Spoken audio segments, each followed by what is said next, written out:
अद्विक को blood cancer है। उसके माँ बाप उसके इलाज कराने में असमर्थ हैं। इन्हें आपकी एक छोटी सी मदद की जरूरत है। डिस्क्रिप्शन में दिए हुए लिंक पर जाएं और अद्विक की उम्मीद बने।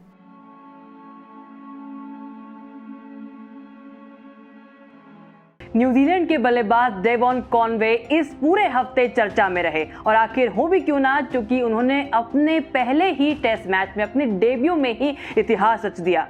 न्यूजीलैंड के इस बल्लेबाज ने अपने पहले ही टेस्ट के दूसरे दिन दोहरा शतक जड़ दिया। साथ ही साथ उन्होंने सौरव गांगुली के 25 साल पुराने एक रिकॉर्ड को भी लॉर्ड्स के मैदान में तोड़ दिया और उन्होंने कई और रिकॉर्ड्स भी बनाए हैं। साथ ही साथ बात हमने दादा की करी है, तो दादा के साथ उनकी कई और समानताएं भी हैं।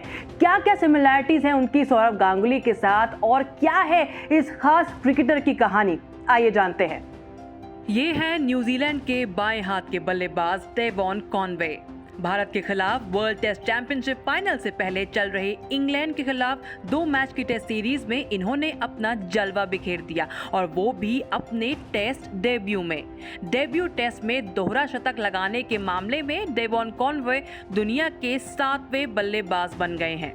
इंग्लैंड के खिलाफ पहले मैच के दूसरे दिन 194 रन बनाकर खेल रहे डेवॉन कॉनवे ने 122वें ओवर में मार्क वुड की गेंद पर छक्का लगाकर अपने 200 रन पूरे किए। कॉनवे ने लॉर्ड्स के इस आइकॉनिक मैदान में भारत के पूर्व कप्तान सौरव गांगुली का 25 साल पुराना रिकॉर्ड भी तोड़ा। ये साल 1996 था जब सौरव गांगुली ने लॉर्ड्स में अपने पहले ही टेस्ट में नाबाद 131 रन बनाए थे। ये इस मैदान पर करियर के पहले ही टेस्ट में किसी खिलाड़ी का बेस्ट स्कोर था, लेकिन अब इस रिकॉर्ड पर नाबाद 136 रन बनाकर डेवॉन कॉनवे ने अपने नाम लिखवा दिया है। मगर दादा और कॉनवे का केवल यही कनेक्शन नहीं है, इन दोनों ही खिलाड़ियों में कई समानताएं हैं। गांगुली और डेवॉन कॉनवे दोनों का ही जन्म 8 जुलाई को हुआ है। ये दोनों ही लेफ्टी यानी बाएं हाथ के बल्लेबाज हैं। सौरव और डेवॉन कॉनवे दोनों ने ही अपना पहला अंतर्राष्ट्रीय मुकाबला वेस्ट इंडीज के खिलाफ खेला।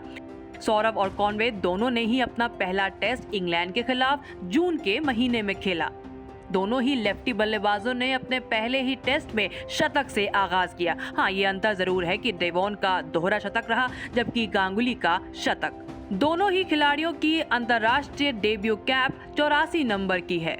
तो ये तो बात रही कि इनकी सौरव गांगुली के साथ क्या क्या समानताएं हैं और क्या क्या बातें मिलती जुलती हैं। काफ़ी रोचक बातें हैं ये, लेकिन अभी अगर बात करें सौरव गांगुली के साथ कंपैरिजन करने में, तो उनकी जो अभी राह है काफ़ी ज़्यादा लंबी है, जो कि महान क्रिकेटरों में से एक हैं, सबसे सफल कप्तानों में से एक रहे हैं सौरव गांगुली। लेकिन डेवॉन कॉनवे की जो अपनी कहानी है वो भी काफ़ी ज़्यादा दिलचस्प है। साउथ अफ्रीका से इनका जो न्यूजीलैंड तक का जो सफ़र है अपने आप में बेहद रोचक और यूं कहें इंस्पिरेशनल भी है।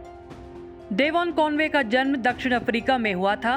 29 साल का ये क्रिकेटर 2017 में न्यूजीलैंड आने से पहले जोहानिसबर्ग में रह रहा था। उन्होंने प्रथम श्रेणी क्रिकेट में प्रोविंशियल स्तर पर अच्छा किया था, लेकिन उच्च स्तर की प्रथम श्रेणी यानी फर्स्ट क्लास क्रिकेट में उनका प्रदर्शन खास अच्छा नहीं रहा था। इसलिए अंतर्राष्ट्रीय स्तर पर बेहतर मौकों के लिए उन्होंने देश बदल दिया। रिपोर्ट्स के मुताबिक कॉनवे दक्षिण अफ्रीकी प्रशासकों से इतने नाराज थे कि उन्होंने न्यूजीलैंड जाने से पहले अपनी जमीन भी बेच दी।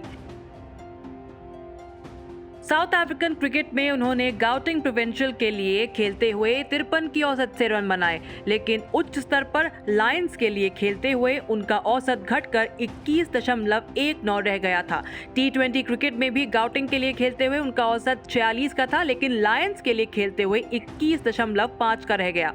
कहा जाता है कि कॉनवे को लायंस की तरफ से ज्यादा खेलने का मौका नहीं मिला। आपको बता दें, कई ऐसे दिग्गज क्रिकेटर हुए हैं जिनका जन्म तो साउथ अफ्रीका में हुआ, लेकिन उन्होंने अंतर्राष्ट्रीय क्रिकेट किसी और देश से खेला। जिन खिलाड़ियों ने ऐसा किया उनमें से इंग्लैंड के एंड्रू स्ट्राउस, जिम्बाब्वे के एंडी फ्लावर, इंग्लैंड के केविन पीटरसन और इंग्लैंड के एक और खिलाड़ी डी ओलिवेरा कुछ और नाम हैं।